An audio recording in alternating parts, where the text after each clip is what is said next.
অনেক হয়েছে। তোমার এসব নাটক আর করা লাগবে না।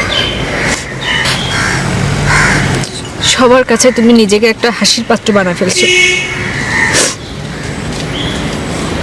তোমার কারণে তোমার বন্ধুরা আমাকে প্রপোজ করার সুযোগ পায়,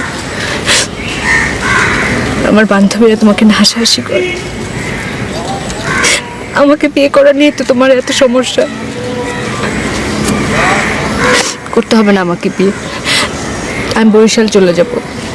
কিন্তু প্লিজ একটা রিকোয়েস্ট তোমার কাছে, তুমি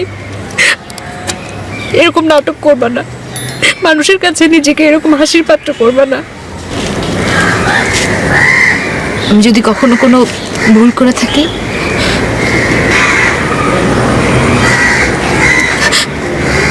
আমাকে মাফ করে দিবা।